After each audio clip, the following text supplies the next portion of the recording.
táyé bá sọ ẹ̀dá o má fi kú ẹ̀bùn dọ̀la àwa la mọ̀ tá a ṣe fún ẹsẹ̀ ìsìn. àmọ́ mi ló dà báwo nínú iṣẹ́ dùn tó lé ni. mi ti ẹ̀ lè sọ mi ti ẹ̀ lè ní mọ̀kàn tí mo lè sọ inú mi dùn ayọ̀ mi kún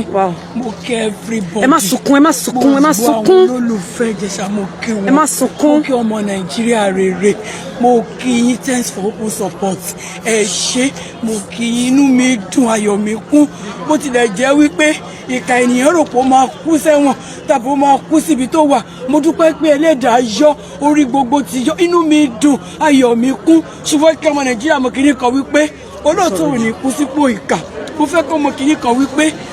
agolo mílìkì ò ní princess fi wọn àbùkù fún Ìjẹ̀ṣà ṣùgbọ́n ní agbára ọjọ́ dúrọ́ọ̀mù àti agbára fi máa wọn àbùkù àti ẹ̀tẹ́ fún ó ti gbé atẹ́gùn ó máa ká ìjì láti ọjọ́ yìí wọ́n rò pé àwọn ọmọ ìyá àbáwọn ẹbí ẹ̀ bóyá àdá sí àbá àsọ kankan ó ṣe wípé àsọ̀rọ̀ ó ṣe wípé àdákẹ́ ṣùgbọ́n a rí wípé fans kan náà ni wọ́n á yanjú ẹ̀ bọ̀ ó ṣe bó ṣe wù ú mo dúpẹ́ lọ́wọ́ Ọlọ́run kó ṣe tiẹ̀ kò ṣe ti Ọlọ́run ó ṣe tiẹ̀ kó ṣe tàwọn ènìyàn tó kù àwọn ènìyàn dìde mo tún kí ọlọ́pàá wọ́n gbìyànjú wọ́n ṣiṣẹ́ in fact ọlọ́pàá gbìyànjú wọ́n ṣiṣẹ́ wọ́n rí di òdodo mo kí àwọn adájọ́ wọ́n ṣe mo kí àwọn oníròyìn àtẹ̀lé tó ròyìn tó dáa àtẹ̀lé tó tún ròyìn tó dáa ẹlẹ́rara ní gbogbo wa kí n pé ẹ ṣé o ẹ ṣé. àwọn olè tí wọ́n dúpẹ́ lọ́wọ́ ẹ̀. àwọn èèyàn pọ̀ mo máa dúpẹ́ lọ́wọ́ Ọọ̀ni of Ifẹ̀ wọ́n ṣe mo máa dúpẹ́ lọ́wọ́ Akọ̀gùn wọ́n ṣe mo máa dúpẹ́ lọ́wọ́ Rótìmí àwọn tí máa dúpẹ́ mi ti Fábíyì mi ò tiẹ̀ lè bí gbogbo ayé bá ti ń jí àti Christian àti Muslim àti babaláwo tó máa ń jókòó tó bá ti ń sọ̀rọ̀ rere nípa Yomi Olóní Yomi try ó ṣojú ó ṣe ó tiẹ̀ làkàkà ó gbìyànjú kò tilẹ̀ kọ́ kí ló fẹ́ ṣẹlẹ̀ kò kọ́ kí ló fẹ́ ṣẹlẹ̀ sóhun ó dìde nígbà tó wọ̀ ó dìde nígbà tí ó wọ̀ ìgbà tí mo tiẹ̀ sọ̀rọ̀ sí gbogbo wọn gan àwọn Ìkọ̀tún àwọn Agẹdó mo sọ̀rọ̀ mo ṣìwàwù bọ́ síbẹ̀síbẹ̀ wọ́n kàn wọ́n tiẹ̀ rí tèmi ẹ̀rù wọ́n tiẹ̀ rò wọ́n rò wípé wẹ́ obìnrin bó ṣe máa ṣe nìyẹn wọ́n dìde wọ́n gbárùkù tì inú mi dùn mo kí gbogbo wọn ilé àtọ̀nà everybody ò ní dàrú gbogbo àwọn tó dìde fún ìlàkàkà àtàdúrà àtowó àti ìgbìyànjú lórúkọ Jésù ẹ̀ ní dààmú o mo ti wá wù kí ìdààmú kérémọ́tò kò ní kàn yín o gẹ́gẹ́ bí mo ṣe ń sọ mi ń ṣe ẹni tó ń ṣe ìpè wàrà ta mí ṣùgbọ́n mo wípé onídàájọ́ òdodo tó ń ṣe Ọlọ́run àti ẹjọ́ yẹn dá láàrin òun àti onílàjẹ mo dẹ̀ tún fi ẹnìkejì náà lé lọ́wọ́ ohun tí mo mọ̀ láyé àtijọ́ nífẹ̀ẹ́ ni wípé Mọ́remí àfòbòsẹ́tẹ̀ bọ ìkejì eléyìí kò fòbòsẹ́tẹ̀ ó fi òbò dá ogun ni mo dẹ̀ mọ̀ wípé abiyamọ ayé abiyamọ ọ̀run ìdájọ́ tó bá tọ́ wá ṣe fún ẹ ṣe ẹ ṣe orúkọ mi ni Tóyìn Omiyinka ẹni tó bílé Ìjẹ̀ṣà gangan.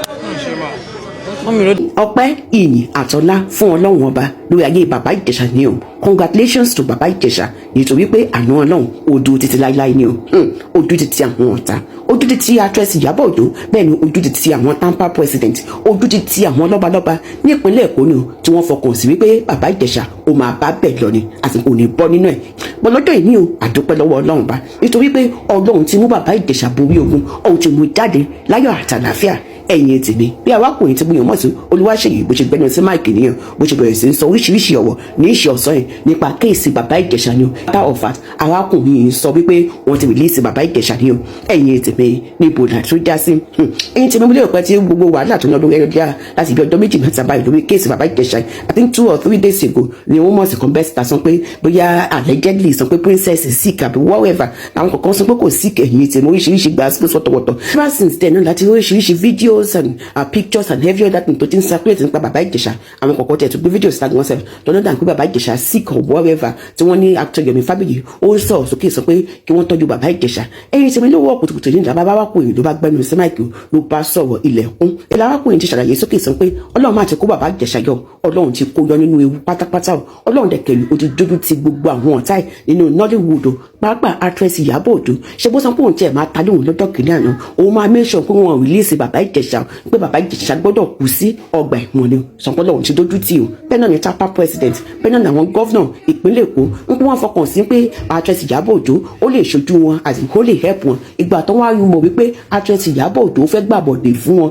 nípínlẹ̀ Èkó, ẹ̀yìn tèmi ni wọ́n bá ní wọ́n release bàbá Ìjẹ̀ṣà, ẹ̀yìn tèmi. Arákùnrin ṣàlàyé sọ́jú bó ṣe jẹ́ pé àwọn èèyàn tó sọ pé àwọn ń jà fún bàbá Ìjẹ̀ṣà ìwà náà pa o, except for the likes of actor Yomi Fabiyi àtàwọn kankan tó òun fẹ́ dárúkọ ẹ̀. Àwọn the kind that stood for bàbá Ìjẹ̀ṣà tí wọ́n jagun tọ́lọ̀ ń dẹ̀ jẹ́ kí àwọn borí. Arákùnrin sọ̀rọ̀ tó pọ̀ nínú fídíò ẹ̀ bó ṣe yẹ kó arákùnrin gbé Ọlọ́run ganu and he was confirming it, sọ pé lóòótọ́ wọ́n ti release bàbá Ìjẹ̀ṣà ni. A lot of people went into the comment section pé àwọn kankan wà níbẹ̀ tí wọ́n ń dúpẹ́ lọ́wọ́ Ọlọ́run pé finally ojú ti àwọn ọ̀tá tó ti bàbá Ìjẹ̀ṣà mọ́lé. Bẹ́ẹ̀ làwọn kan náà wà nínú comment section wọ́n ní kí ni wọ́n ń sọ yìí, ṣé báwọn gbóhùn bàbá Ìjẹ̀ṣà tí bàbá Ìjẹ̀ṣà sọ pé lóòótọ́ òun lòun abuse ọmọ yẹn pé kán dáríjì òun kí princess dáríjì òun pé why is it that pé Nàìjíríà kàn try àti cover up case bàbá Ìjẹ̀ṣà yìí. Bàbá Ìjẹ̀ṣà fún ara ẹ̀ fẹ́nu ara ẹ̀ jẹ́wọ́ sọ pé ogun ayé ló ń jà òun tóun fi ṣe òun kọ̀ bẹ́ẹ̀ yẹn àti sí ọmọ kékeré yẹn pé bàbá Ìjẹ̀ṣà is actually a pedophile. Sọ pé why are people covering him up, why are people supporting him and whatever. Ẹ̀yìn tèmi kí tiẹ̀ ní opinion ti pẹ̀lú latest video tarakùnrin ṣẹ̀ṣẹ̀ síta again ibi tó ti sọ̀rọ̀ sókè pé wọ́n ti release bàbá Ìjẹ̀ṣà as in confam lọ arákùnrin sọ and then tó tún porúkọ àwọn èèyàn, you know, the likes of actress Iyabo Ojo, the likes of Tampa president, the likes of governor Sanwo-Olu and whatever. To me, the main video is in the comment section of this video. Ẹ̀gbọ́n kan tarakùnrin náà sọ kí tiẹ̀ ní opinion ti iná kọ́ lọ́n ṣàánú fún wa.